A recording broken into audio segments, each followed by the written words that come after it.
Hi, I'm Troy Wright, the Assistant General Secretary of the PSA of New South Wales.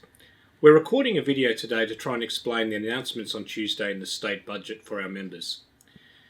The challenges of the Berejiklian government at the moment are pretty well known to everyone.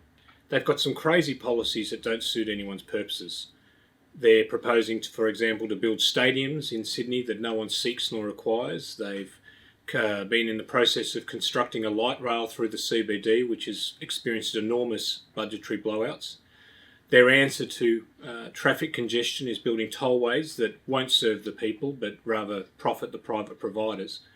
And perhaps most relevantly for some of our members, they're proposing to move one of our most important cultural institutions, Powerhouse Museum, out to Parramatta purely for a real estate grab. In light of those challenges, this government's announced what they've heralded in their friendly media outlets as a people's budget.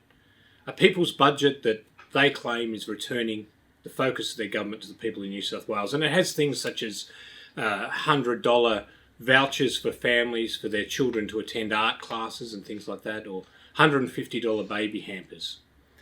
What's hidden in this state budget, though, has an enormous ramification for every single one of our members, and it's this. It's a bit of a use of Orwellian language. It's a thing called an efficiency dividend, and previous budgets have had one, and it basically means how much they're going to cut from the budget of every single department.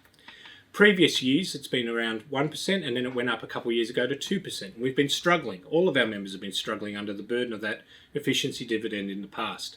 It's what causes restructures. It's what causes job losses. The current government, though, smuggled deep in the budget papers, without very much fanfare, has announced that they've got a new efficiency dividend, and it's 3%. And it's 3% for the financial year of 2018-2019, and 3% for the next 3 years after that. From 2018-19, 2019-20, 2020-21, and 2020-22. That's 4 years of 3% cuts to the budget of every single department. I'd ask you to think, if your family household budget was cut by 3% every year, would you be able to sustain the same level of living that you've got now? Obviously not. And this is what's going to occur to every single department in New South Wales, your employers. Now, there's a couple of points to make about the efficiency dividend. Firstly, Perrottet, the Treasurer, was in the papers saying this doesn't mean staff cuts. In response to our calculations, this could result in the cuts of 11,800 public sector workers next financial year alone. 11,800 workers. Perrottet responded and says, it doesn't mean staff cuts, but let me say this. There is no way any department, large or small, can absorb a 3% cut in one financial year, let alone a 3% cut every financial year for the next 4 years without cutting staff. Staff are a major part of every department's budget. You're not going to save 3% by changing stationery providers. This is going to result in rolling restructures and job losses for as far as the eye can see. The second lie that this is built on, and you'll hear it repeated continually in the media, is that this would be just back office workers and there's a bit of fat in the public sector to trim.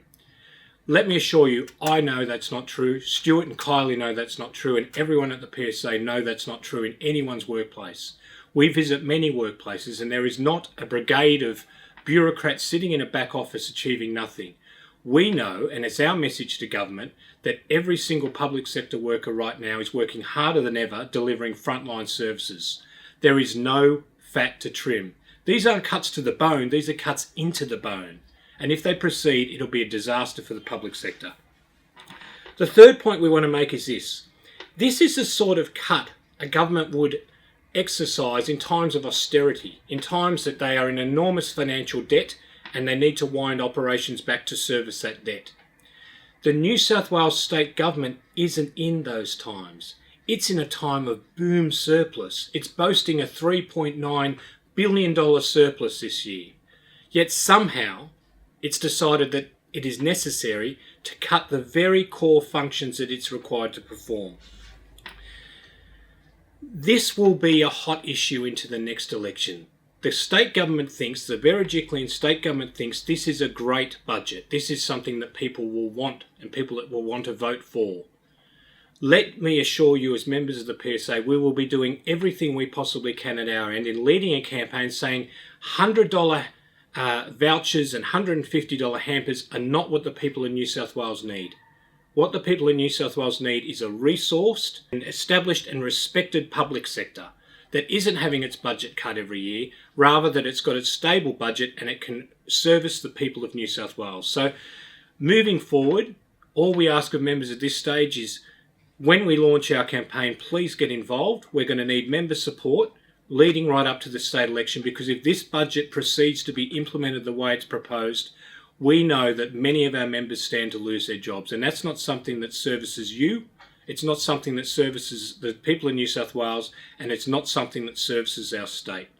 Thanks for your time.